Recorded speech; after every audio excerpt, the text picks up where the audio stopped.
Continue our coverage this evening of the local state employee who was arrested and terminated from his position after several kilograms of suspected cocaine were seized. And I have a look at what happened in court today. Breaking news out of Massachusetts. Federal law enforcement agencies have executed a joint raid inside a state government building, the office of the sitting governor.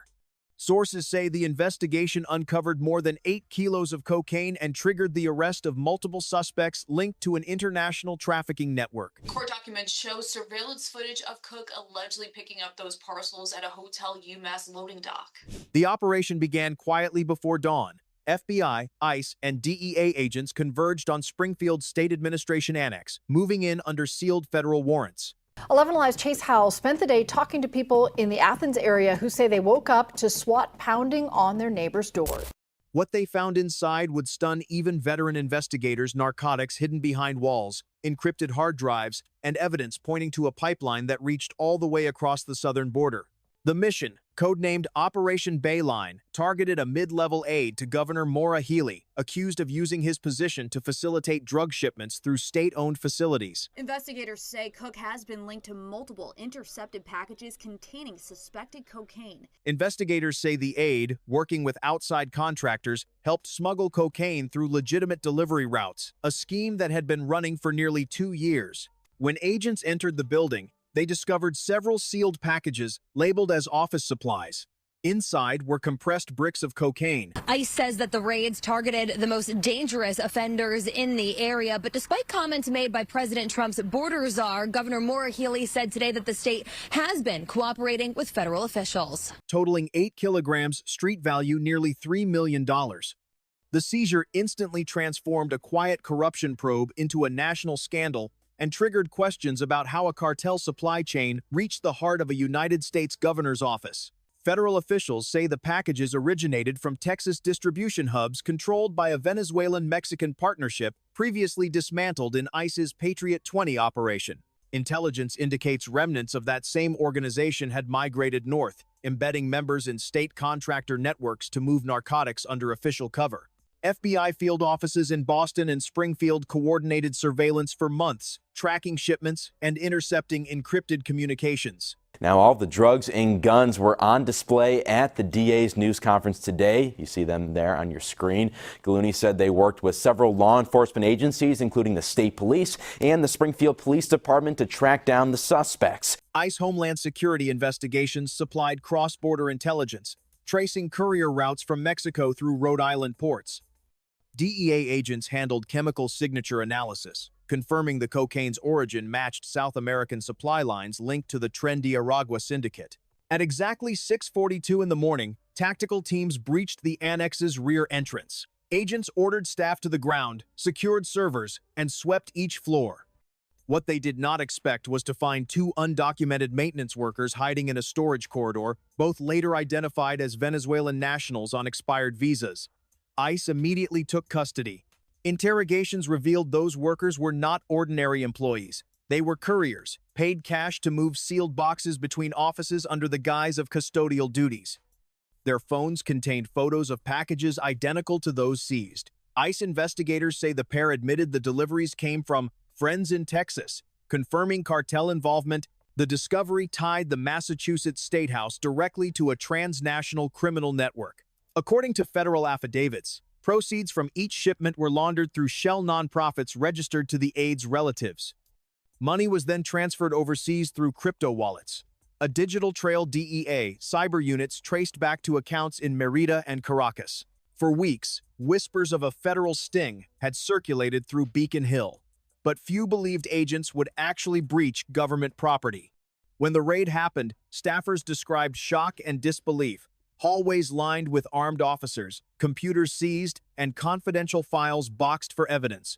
Within hours, the governor's communications director held a tense press briefing, confirming a federal operation involving a staff member, but denying any direct involvement from the governor herself. That statement did little to calm the political storm. Reporters demanded to know how federal narcotics traffickers infiltrated state government without detection.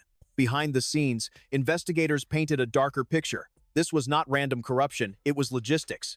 Using government delivery routes gave traffickers immunity from inspection. The aide allegedly used state credentials to waive routine security checks at loading docks. That loophole allowed multiple shipments to pass undetected. Evidence photographs released later showed cocaine bricks stamped with the initials TDA, shorthand for Tren de Aragua, the same cartel ICE flagged in a recent Las Vegas casino raid.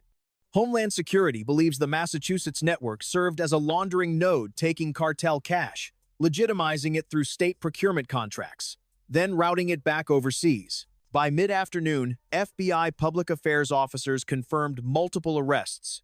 The aide, identified as Lamar Cook, was charged with conspiracy to distribute narcotics and possession with intent to traffic more than 5 kilograms of cocaine. The two foreign nationals face federal charges for aiding and abetting, along with ICE removal proceedings. Inside the evidence room, agents displayed what they called government-grade corruption. Alongside the cocaine were forged procurement invoices, burner phones, and firearms registered to fake security companies. DEA agents believe at least one of those pistols was used in a prior homicide in Lawrence, Massachusetts. Federal prosecutors say the scheme extended beyond one office. Search warrants executed at 2 contractor warehouses in Worcester uncovered precursor chemicals, cash ledgers, and additional state identification badges. ICE agents detained 4 more undocumented workers suspected of packaging narcotics for distribution across New England. A senior Department of Justice official described the bust as an unprecedented breach of public trust, adding that cross-agency coordination between FBI, DEA, and ICE was essential. Without ICE's immigration databases and surveillance access at ports of entry, the smuggling channel might have remained invisible. In Washington, political fallout spread fast. Lawmakers demanded emergency hearings, accusing the governor's administration of negligence. ICE leadership briefed Congress, warning that cartels are no longer content operating on the margins they are embedding inside the institutions meant to stop them. Public reaction was immediate. Protesters gathered outside the Massachusetts State House calling for resignations. Meanwhile, law and order advocates praised the Joint Task Force, saying the raid proved that no office, not even the governor's, is above the law. In the following days, new details emerged. One shipment linked to the case contained tracking devices disguised as laptop chargers. Data pulled from those trackers showed the packages moving through JFK Airport and then to Boston via private courier, the same route used in several ICE investigations of Venezuelan smuggling rings. DEA analysts also uncovered digital ledgers referencing La Oficina, slang used by Colombian traffickers to denote a government front. Each ledger line matched Massachusetts purchase orders. The implication was clear. Someone inside was helping them blend dirty shipments with clean paperwork. Homeland Security analysts later confirmed that cartel accountants used public works budgets as laundering mechanisms. Each kilogram moved north came paired with a phantom invoice for building maintenance. ICE traced the overseas deposits back to a shell foundation registered in Panama. At a Boston press conference, the United States Attorney announced additional indictments. "We are sending a message," she said. "If you weaponize public institutions to traffic narcotics or harbor foreign criminal operatives, expect to face the full weight of federal enforcement, including deportation by ICE." The arrest of the deputy of her Western Mass office unacceptable. 5 Investigates' Mike Beaudet spoke with the lieutenant governor today. So, Mike, what does Lieutenant Governor Driscoll have to say about this? Ben, Lieutenant Governor Kim Driscoll says Lamar Cook was fired as soon as the governor's office learned about his arrest yesterday. Now, Cook had served as deputy director of the governor's Western Mass office since 2023. Records show he made about $114,000 in that role last year, working as a primary liaison for residents in Western Mass to the governor's office. We caught up with the lieutenant governor at the State House today, who sang Cook's praises 2 years ago when he was hired. Inside the courthouse, defense attorneys argued the case was politically motivated. But prosecutors produced surveillance footage showing the aide personally signing for deliveries later found to contain narcotics.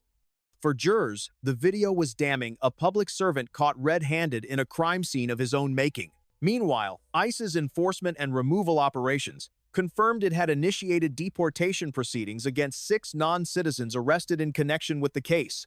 Agents emphasized that immigration violations were not the focus, but the intersection of illegal presence and organized crime could no longer be ignored. Analysts call this the most symbolic drug seizure in recent memory. Not for the quantity, 8 kilos is modest by cartel standards, but for the location. The cocaine was not found in a warehouse or dock. It was sitting inside a government office, under fluorescent lights, steps away from the seat of state power. For agents on the ground, the message was chilling. If they can infiltrate government supply chains, one FBI supervisor said, they can infiltrate anything: hospitals, schools, maybe even law enforcement. That realization has pushed agencies to form permanent joint units, pairing FBI counter-corruption squads with ICE financial crime specialists. Governor Maura Healey in Medford today unveiling her administration's plan to cut environmental regulations to help combat the Commonwealth's housing crisis. But while speaking to reporters, she was asked about her thoughts on the recent surge of detainments in the state by immigration and customs enforcement agents. National media now dub it the Bayline scandal the day the war on drugs reached the halls of government. Congressional committees are demanding audits of all state contracts signed under the Healey administration, while Homeland Security increases vetting for all foreign nationals employed through state vendors. The governor has pledged full cooperation, but political insiders say the damage is done. Trust is fragile when federal agents have to raid the very buildings they are sworn to protect. ICE officials warn this case will likely lead to further arrests as their international counterparts pursue the cartel financiers behind the shipments. Outside the courthouse, protesters and supporters clashed, one side chanting for accountability, the other accusing federal overreach. But beneath the shouting lies an uncomfortable truth. Corruption is not partisan. It is opportunistic, and cartels exploit opportunity wherever bureaucracy provides cover. According to ICE's latest intelligence brief, at least 3 more states across the United States are under investigation for similar smuggling methods involving government contractors. Agents warn the cartels are experimenting using legitimate institutions to sanitize illegitimate business. Massachusetts may be just the beginning. Back inside the Springfield facility, workers have returned to their desks, but the atmosphere has changed. The cubicles, once filled with paperwork, now carry the smell of disinfectant and caution tape. Every delivery box is double-checked. Every face is studied a little longer. Federal officials say the seized cocaine will undergo chemical tracing to map the full route from Colombia to Massachusetts. Early analysis already indicates cartel handlers in Juarez, coordinated with contacts in Miami's Port Authority. Proof that this was not an isolated breach, but a sophisticated multinational operation. ICE says that the raids targeted the most dangerous offenders in the area. But despite comments made by President Trump's border czar, Governor Maura Healey said today that the state has been cooperating with federal officials. As the investigation widens, ICE is coordinating deportations of suspects with prior removal orders, while DEA agents dismantle the domestic distribution wing. The FBI continues forensic audits of the governor's digital correspondence to ensure no classified information was compromised during the smuggling process. Late Friday, prosecutors unsealed an indictment naming 6 additional defendants, 2 from Rhode Island, 1 from Texas, and 3 foreign nationals detained by ICE. Together, they allegedly moved more than 20 kilograms over multiple months, using Massachusetts as their central clearing point. What began as whispers of misconduct now stands as a blueprint for corruption at scale. Political office as camouflage, state resources as transport, and immigrants coerced as disposable labor. Federal agencies vow this investigation will become the model for interagency cooperation moving forward. In a rare joint statement, leaders of the FBI, DEA, and ICE declared, "When traffickers cross borders, we cross jurisdictions." They promised expanded operations across New England and increased scrutiny on all government procurement chains handling interstate shipments. For Massachusetts residents, the scandal leaves lingering doubt. How deep does the rot go? If cocaine can hide inside a government mailroom, what else lies behind the paper walls of bureaucracy? We wanted to talk to you about the arrest of Lamar Cook. When you hired him, you called him dynamic and a trusted leader. What went wrong? You know, obviously, this is a violation of public trust. We were completely surprised by this and terminated him immediately. There's an investigation underway, and we'll wait to see where all the facts come out.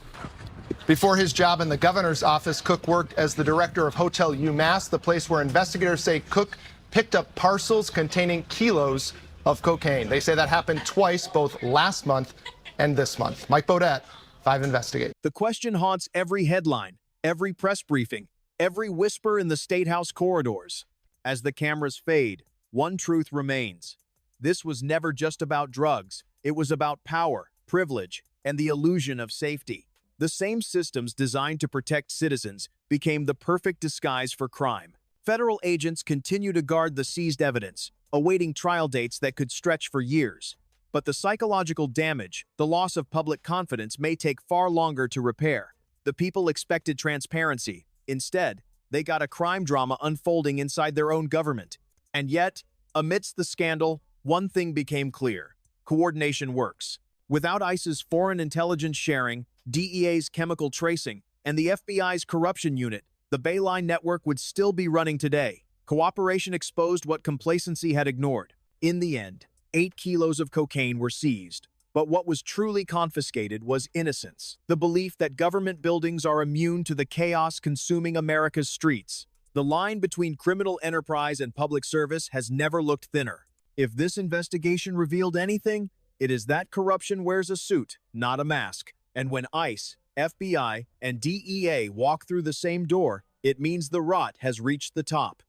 The question now is how many more doors they will need to open before the system finally cleans itself. If this report exposed a side of government you did not know existed, share this video.